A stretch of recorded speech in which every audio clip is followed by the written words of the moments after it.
한 청년이 중간고사 기간에 도서관에 공부를 하러 갔습니다. 청년부에서 왕성하게 활동하고 있는 이 청년은 평일에도 교회 나와서 교회 일을 하고 또 여러 가지 또 맡은 바 책임을 잘 감당해서 별명이 청년임에서도 불구하고 청년부 전도사가 이런 별명이 붙을 만큼 열심히 하던 청년이었습니다. 그날도 중간고사 기간을 맞이하여 열심히 교회 일을 하고 또 오후에 남아있는 시간에는 공부를 하려고 교회에서 제일 가까운 곳이 계명대학교 대명동 캠퍼스, 여러분 다 아시죠? 거기에 이제 도서관에 공부를 하러 가는데 혼자 가지 않고 같이 일했던 그 청년부 여러 명이 우르르 공부하러 갔더랬습니다. 이 청년이 평소에 청년부 안에서 마음에 두고 있던 자매가 있었습니다. 이 자매도 같이 공부하러 갔습니다.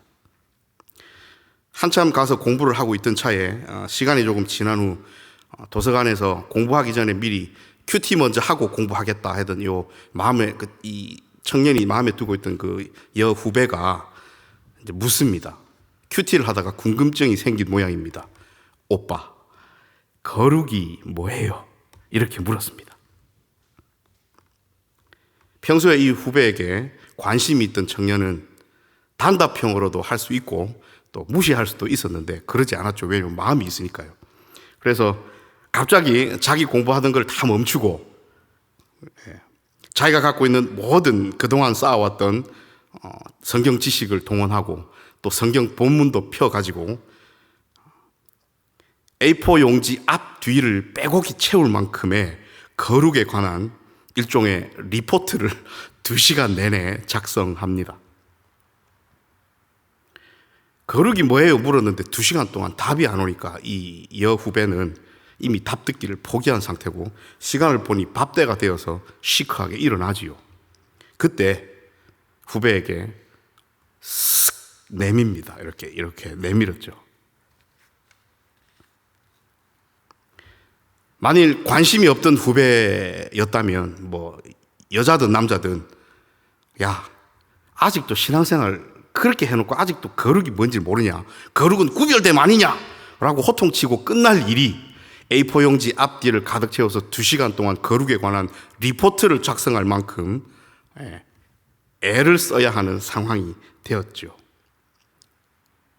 이 질문 하나로 질문을 던진 그녀와 굳이 성심성의껏 리포트를 작성해대며 대답한 그 청년의 미래도 거룩이 뭐예요? 라는 이 질문 하나로 미래가 결정되는 사건이 벌어졌습니다. 여러분 대충 아시겠지만 청년의 이러한 행동에는 이유가 있지요. 그가 원했기 때문입니다. 평소 그가 가지고 있던 생각과 바람이 행동으로 옮겨졌습니다. 아마 자기가 평소에 관심이 있고 좋아하고 흠모하던 그 여후배가 묻지 않고 다른 사람이 물었다면 그렇게 성의를 표하지 않았음이 틀림없겠죠. 사람들은 자기가 생각하고 바라고 원하는 대로 말하고 행동합니다. 저도 여러분도 그렇게 하고 삽니다. 그리고 그 행동에는 여러 가지 윤리의식, 신앙관, 사회적 위치, 또 대의와 소의에 대한 이해들, 추진력, 영적인 상태 등등이 복잡하게 작용하고 얽혀서 말과 행동으로 나타납니다. 사랑하면 사랑하는 대로, 이해했으면 이해한 대로, 반대로 사랑하지 않으면 사랑하지 않는 대로, 이해하지 못했으면 이해하지 못하는 대로 말하고 행동합니다. 오늘 우리가 읽은 본문은 제자들이 자신들의 바램과 생각을 결국 예수님께 드러내고 그 생각과 바램에 대하여 예수님의 평가를 받는 장면입니다. 제자들은 도대체 예수님을 따라다니면서 무엇을 바라고 원하면서 예수님 뒤를 따라다녔는지, 예수님의 제자가 되려 했는지 우리 오늘 말씀을 통하여 살펴보십시다. 여러분들 마태복음을 찬찬히 읽어보시면 예수님께서 여러 번 순환에 대한 예고를 하십니다. 내가 이렇게 잡혀갈 거고 십자가에 죽을 거고 다시 살아날 거고 순환 예고를 3번 하십니다. 그런데 잘 읽어보시면 예수님께서 순환에 대한 예고를 하실 때마다 제자들이 예수님의 그 말씀을 제대로 이해하지 못합니다. 예수님은 이런 얘기를 하셨는데 제자들은 다른 반응을 하고 그 말씀이 어떤 의미인지를 깨닫지를 못합니다. 마태복음에만 보면요, 일단 16장 여러분들 잘 아시듯 가이사랴 빌립보로 가는 길가에서 예수님이 제자들에게 물으시지요. 사람들이 뭐라고 하되? 더러는 엘리야라고도 하고 또 어떤 사람은 죽은 세례요한이 살아났다고도 합디다. 그래? 선지자라고도 합디다. 그러면 너희는 나를 누구로 하느냐? 물으셨을 때에 베드로가 대표로 이야기를 하죠. 주는 그리스도시요 살아계신 하나님의 아들이십니다. 바요나 시몬아, 네게 복이 있다. 이를 너에게 알게 한 자는 혈육이 아니요 하늘에 계신 아버지시다. 이렇게 이야기하시면서 예수님께서는 그들에게 첫 번째로 순환에 대한 예고를 하시는데, 순환 예고를 하신 뒤에 베드로가 어찌합니까? 예수님을 붙들고 항변하여 그럴 수 없습니다. 죽을 수 없습니다. 라고 하다가 예수님 앞에 방금 축복의 말씀을 들은 베드로가 어떤 말씀을 듣습니까? 사탄아, 내 뒤로 물러가라. 이게 여러분 마태복음 16장의 내용 아닙니까? 왜 예수님이 순환을 받으셔야 되고, 예수님께서 이 땅에 왜 오셨고, 예수님의 십자가와 그 이후에 있을 부활의 의미는 도대체 이 온 인류에게 어떤 의미인지를 분명히 제자들에게 밝히 드러내셨음에도 불구하고 제자들은 그걸 깨닫지 못했습니다. 예수님께서 이제는 밝혀도 되겠다라고 생각하신 이유는 여러분 다 아시듯 베드로가 예수님을 하나님으로, 주님으로 드디어 고백했기 때문에 예수님께서 이 제자들에게는 내가 이제 밝혀도 되겠구나 해서 말씀하신 건데 그것을 깨닫지 못합니다. 17장에 가면 변화산 사건이 나오죠. 변화산에서 세 제자를 데리고 올라가십니다. 베드로와 야고보와 요한이죠. 이 세 제자는 정말 태어나서 처음 보는 희한한 광경을 목격합니다. 예수님이 하얗게 변하시는데 빨래하는 자가 그 옷을 그만큼 희게 할 수 없을 만큼 하얗게 광채 가운데 변하셨고, 그 다음 예수님이 모세와 엘리야와 함께 대화하시는 장면을 목격합니다. 어떤 대화가 오갔는지는 말씀이 증언하고 있지는 않지만 그 모습을 목격하죠. 그래서 베드로가 또 뭐라 그럽니까? 여기가 좋사오니 내가 초막셋을 지어서. 예수님은 뭐라고 이야기하시죠? 아니, 우리가 거할 곳은 이곳이 아니요, 내려가자. 내려오십니다. 그렇게 변화산 사건 이후에 예수님께서는 두 번째로 순환 예고를 하시지만 이번에는 제자들끼리 누가 큰지 서열 다툼을 합니다. 아마 스스로 생각했을 때에 우리는 고기 잡다 왔고, 우리는 세리하다 왔고, 이것 하다 왔고, 사람들한테 손가락질 받다 왔고, 우리는 막 존경이나 높은 지위에 있던 사람이 아니지. 그러니 그날이 오면 우리가 섬기고 따르는 우리 예수님의 그 주의 나라가 오면 우리 한자리 해야 안 되겠나, 이런 생각이 있었던 것 같습니다. 그래서 이 땅에서는 내세울 것 없고 보잘 것 없는 자기 자신들을 바라보면서 동시에 그 때가 되면, 그 날이 오면 한자리 하리라, 이런 욕심이 그 마음속에 스물스물 올라왔지요.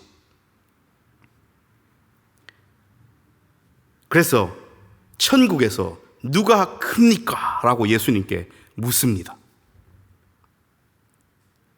제자들은 예수님께서 허락하신 천국을 가진 것만으로 만족하지 않고 그 안에서조차 누가 큰지 서열 다툼을 해야 할 만큼 세상에 함몰되어 있었습니다. 여러분, 서로서로 비교하여 누가 크고 누가 낮고 누가 존귀하고 누가 지위가 더 높다는 이런 가치는 천국에서 통용되는 가치입니까? 세상의 가치입니까?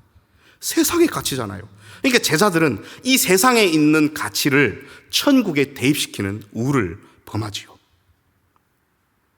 예수님께서 도대체 무슨 말씀을 하고 계신지를 도통 이해하지 못하는 상황입니다. 세 번째 순환 예고를 오늘 우리가 읽은 20장에서 하십니다. 세 번째 순환 예고를 하시자 곧바로 그때에라고 오늘 우리가 읽은 말씀 17절 나오죠. 그때에. 그때라는 것은 어떤 때냐면 예수님께서 세 번째로 순환에 대한 예고를 하실 때입니다. 20절이 그때죠. 우리가 오늘 17, 18, 19 읽었습니다. 제자들을 따로 데리시고 길에서 이르시되 예루살렘으로 올라갈 거고 대제사장 서기관들에게 넘겨지고 죽이기로 결의하고 넘겨주어 그를 조롱하고 채찍질하고 십자가에 못 박게 할 것이나 제3일에 살아나니라. 세 번째로 똑같은 순환 예고를 했는데 그때에 야고보와 요한의 어머니가 찾아와서 이렇게 아주 거센 치맛바람을 날립니다. 주의 나라에서 그날이 오면 자기 아들들을 주의 좌편에 우편에 앉혀달라고 요청합니다. 오늘 말씀은 그 어머니가 와서 예수께 절하며 무엇을 구했다고 이야기했습니다. 다시 말하면 이런 거죠. 예수님, 내가 원하는 게 하나 있습니다. 들어주실랍니까? 예수님 물으십니다. 그래, 무엇을 원하느냐? 오늘 우리 설교 제목이기도 하죠. 무엇을 원하느냐? 주의 나라에서 그날이 오면 우리 아들 둘을 하나는 주의 좌편에 하나는 주의 우편에 앉혀 주십시오. 여러분, 두 번째 순환 예고 때 했던 그 제자들 간의 서열 다툼이 이제는 좀 더 구체화되어서 나타납니다. 이 모습을 보면서 나머지 제자들은 화가 났죠. 24절에 보면 분이 여기거늘. 그러니까 오늘 이런 질문을 하고 어머니를 통하여 요청을 했던 야고보, 요한이나 그 모습을 보면서 분이 여기 있던 나머지 10명이나 똑같습니다. 이들은 도대체 예수님과 예수님이 선포하신 천국에서 무엇을 바라고 본 것일까요? 여러분, 마태, 마가, 누가는 공관 복음이죠. 그래서 오늘 우리가 읽은 마태복음 20장 17절로 28절까지의 말씀은 마가복음 10장 32절에서 45절까지에도 동일하게 등장합니다. 근데 내용이 조금 다릅니다. 마가복음에서는 주의 나라에서 좌편 우편에 앉혀달라고 요청한 이가 세베대의 아들들의 어머니, 즉 야고보와 요한의 어머니가 아니라 야고보, 요한 제자들 자신으로 등장합니다. 오늘 마태복음에서는 어머니가 대신 이것을 요청하죠. 즉 마태복음은 제자들을 조금 보호해요. 그러니까 그 책임을 어머니께 조금 돌립니다. 근데 마가복음은 아예 그냥 드러내놓고 저거 둘이 그렇게 원했지 않냐 이렇게 이야기를 하는 건데 뉘앙스가 조금 다릅니다. 즉 마태복음에서는 누가 그런 요청을 했느냐, 그게 아들들이 직접 했느냐 어머니를 통해서 했느냐, 이게 지금 중요한 게 아닙니다. 그 요청의 배경, 즉 예수님과 예수님의 사역, 구원과 천국에 대한 사람들의 몰 이해를 강조하고자 하는 내용입니다. 우리가 잘 아는 말씀, 인자가 온 것은 섬김을 받으려 함이 아니라 도리어 섬기려 하고 자기 목숨을 많은 사람의 대속물로 주려 함이니라. 여러분 다 잘 아시죠? 오늘 마태복음 20장 28절에도 나오고 마가복음 10장 45절에도 동일한 말씀이 적혀 있는데요. 원어를 보면 앞에 접속사가 다르게 붙어 있는데 우리 개역개정 한글 성경에서는 접속사를 아예 빼놨습니다. 다시 말씀드리면 인자가 온 것은 이라는 원어 앞에 뭔가가 있어야 되는데 오늘 마가복음도 마태복음도 빠져 있어요. 마태복음에는 호스페르라는 헬라어가 붙어 있습니다. 이 뜻은 뭐냐면 영어로 하면 just as입니다. 이와 같이. 즉 just as 하고 나서 인자가 온 것은 섬김을 받으려 함이 아니라 도리어 섬기려 하고 나온다는 것은 예수님께서 오신 것은 섬김을 받으려 함이 아니라 섬기려 하고 자기 목숨을 많은 사람의 대속물로 주려 함이니라 와 같이 just as 너희도 그렇게 살으라는 것을 강조하는 것이 마태복음이라면 마가복음에는 어떤 접속사가 붙어 있냐면 카이 가르라고 되어 있습니다. and for 혹은 and since라고 되어 있어요. 그게 무슨 말이냐면 앞에 어떤 게 있습니까? 예수님께서 이런 설명을 하시죠. 야, 고관들은 이 세상 사람들은 서로 누가 높고 낮고 자기 지위 다툼을 하지만 너희는 그러면 안 되지. 그래서 나를 믿는 자들 중에서는 나를 따르는 자들은 누구든지 으뜸이 되고자 하면 섬기는 자가 되고 높아지려고 하면 낮아지리라. 왜 그렇다고? and for. 인자가, 내가, 예수가 그걸 위해서 왔기 때문이다라고 마가복음에서는 설명을 하려고 그런 접속사를 썼다면, 오늘 우리가 읽은 마태복음은 행동을 요구합니다. 이와 같이 하라는 거예요. 그렇게 살으라는 거예요. 그래서 어찌 보면 우리 마태복음 20장 28절과 마가복음 10장 45절은 한글 성경을 보면 똑같습니다. 한자도 안 다르고 똑같습니다.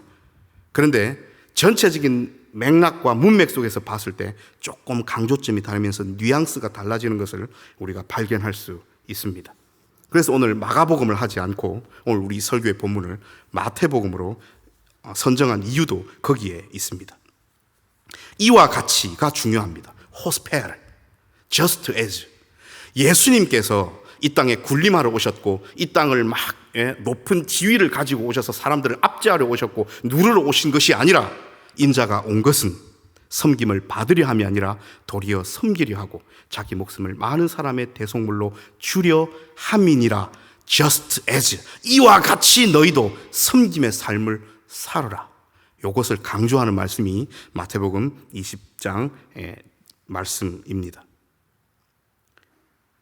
모든 그리스도인들이, 그래서 비단 오늘 이 말씀을 듣고 있는 제자들뿐 아니라 모든 그리스도인들이 이와 같이 예수님의 섬김의 삶을 따라 살아가야 함을 강조하고 있는 부분이죠. 이는 첫 번째 순환예고 이후에 예수님께서 나를 따르라 하신 것과 맥락을 같이 합니다. 사람들은 원하는 것을 바라고 아는 만큼 행동합니다. 예수님께서 그 제자들의 어머니에게 무엇을 원하느냐라고 물으셨을 때에 이미 그들이 마음에 어떤 생각을 갖고 있는지 예수님은 아셨겠죠. 예수님은 제자들에게 지금까지 무엇을 요청하라고 하시기보다는 예수님을 따르라 하셨기에, 예수님께 무슨 바램을 갖고 원하는 것을 갖고 구하러 온다는 것은 이미 예수님에 대한 몰이해의 전조입니다. 물론 산상수훈에서 구하라, 찾으라, 두드리라 하신 말씀이 있지만 여러분 다 잘 아시잖아요. 그게 이 세상의 것을 구하고 찾고 두드리라는 말씀은 아니지 않습니까? 천국을 찾고 천국을 구하고 천국 문을 두드리라는 말씀으로 우리 다 이해합니다. 또 병들어 아파 있는 자들에게 네가 무엇을 하여 주기를 원하느냐, 낫기를 원합니다. 지금 요 말씀하고 오늘 거랑 또 맥락이 좀 다르니까 그걸 좀 이해해 주십시오.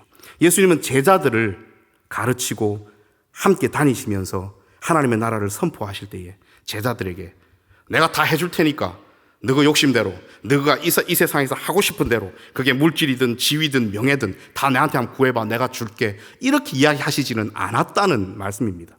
오히려 섬김의 모습, 힘들고 어려운 사람들을 긍휼히 여기는 예수 그리스도의 그 마음, 온 인류를 위하여 대신 죽어주실 그 아버지 하나님 창조주의 그 마음, 그 마음을 너희도 헤아리고 내 가는 길, 십자가의 길, 다른 이를 위하여 죽는 그 길을 너희도 따르라.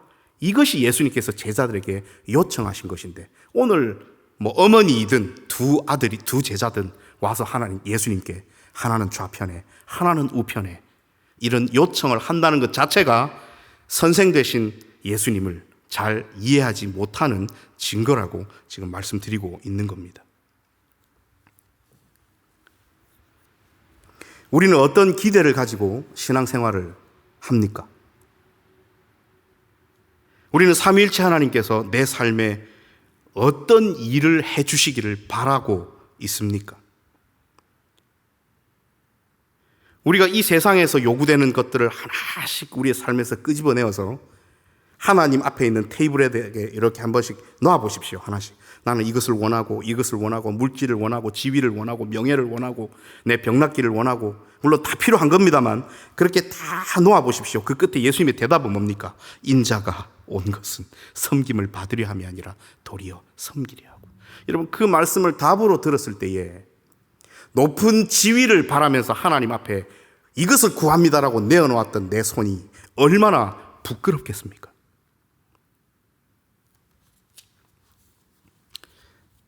아까 그 청년은 그 당시 그렇게 다른 이에게 관심을 두고 자기의 시간을 할애할 만한 상황이 아니었습니다.